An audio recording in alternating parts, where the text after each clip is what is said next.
Moni, who's next? Okay, up next we've got Chabird. He's got a 40k question. What race do you think is on the brink of being wiped out? Okay, based on evidence, I would say the Imperium. I mean, obviously the Imperium will not be wiped out. Clearly, Games Workshop loves the Imperium more than any other. But yeah, the Imperium seems to be sort of caught between a rock and a very hard place. On the one hand, they have the entire war against the warp, and I'm not sure if the Eye of Rukon or the Eye of Terror have been closed so far. I'm assuming no. I don't think they have the ability to do it. So this means... No, the Eye of Terror is very much still active. In fact, it got bigger with the Indominus Crusade and the awakening, like resurrection of Rebute Gilliman. So, when Cadia fell, the pylons keeping it at bay were destroyed, and it actually expanded. It's now twice as big as it used to be. Okay, but there you go, right? So it has that fight that it has to fight against the warp. And then it also, on the other side, have the Tyranids and the Orcs and the Tau that they need to contend with, although the Tau isn't really a threat at this point. Not really. So the Imperium, the problem with the Imperium is that due to its anti-Xenos view and the fact that it just will not work with the Xenos races, it is almost poised to be in constant war with everyone. And that means that it is going to, Longbow. So the Eye of Terror, or I can't remember what they call it exactly, but yes, it literally split the Imperium in half. And from, if I'm not mistaken, I don't know if that's fixed yet, or if they can actually do it yet, but at least in the Dark Imperium, in the book where I am now, they can't communicate with the other side because of this massive thing that sits literally at the center of the fucking galaxy, and they can't get through it because obviously it's warp stuff. So the Imperium does seem to be the one on the ropes right now. Someone mentioned that in the newest source material, there's a new cult uprising on Terra. Now, the thing that I think that would save humanity is if someone came to power that was willing to embrace technology again. Because that to me is the one thing that is currently standing wholesale in between the Imperium and actually reaching their goals. It's their inability to move forward at all. Yeah? You have Belisarius Cawl. He's the only one in the last 10,000 years that has made anything new.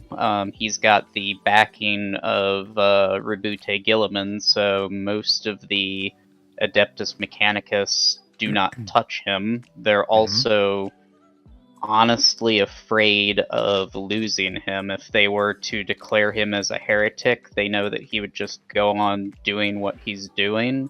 Not necessarily for the powers of chaos, but what he's doing would only benefit himself, and they believe that he would not share it with mankind. Which is not true. He is the, oddly enough, out of like everyone in the Imperium, he is the most dedicated to the Emperor's initial vision, as he was the one still alive when the Emperor was. Him and Rebute share that in common to a certain degree. But the problem is, Belisarius has no like self-control in a sense. Like when he made the Primaris Marines, Gilliman restricted him to just the Loyalist chapters, refusing to let Gilliman or Cawl make any of the traitor legions, which Okay. according to Cawl, he had already managed to purify them of their gene seed flaw as well as their potential chaos influence, but Yeah. Gilliman still refused that. All right. Yeah, I can see that. I think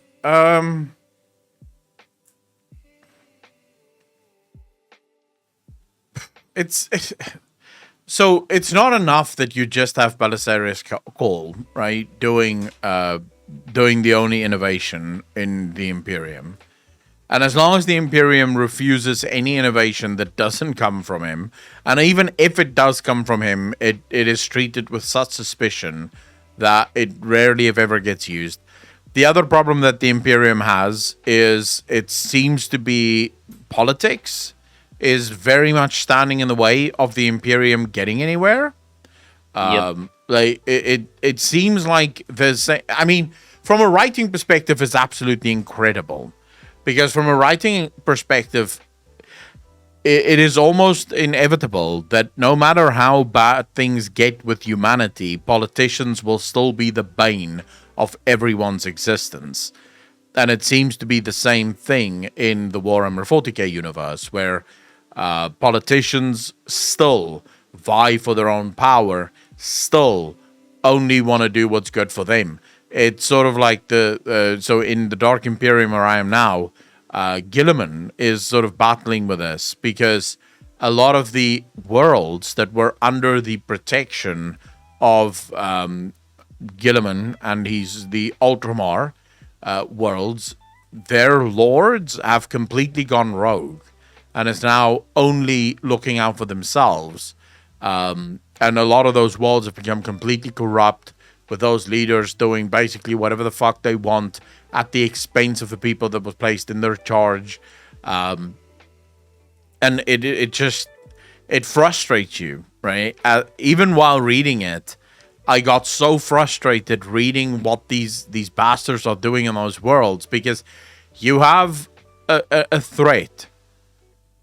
You have an enemy that is threatening to wipe out your entire existence. If this enemy wins, your entire world is gone. And yet you still want only what's best for you. You are still willing to fuck over everyone else so long as you get your pound of flesh or whatever. And it's like, dude, what the fuck is this? Like, how is this even possible? How is that even, like, it's wild to me, and it's super annoying. But at the same time, I guess that's just life, that's just how it goes. And I don't think there's anything, I think that's going to be the case now. Even if World War III started and the world went to shit, politicians would still look out only for themselves, even if that meant that them looking out for themselves would fuck the rest of us. Which is super annoying, but anyways, what are you going to do about it, right?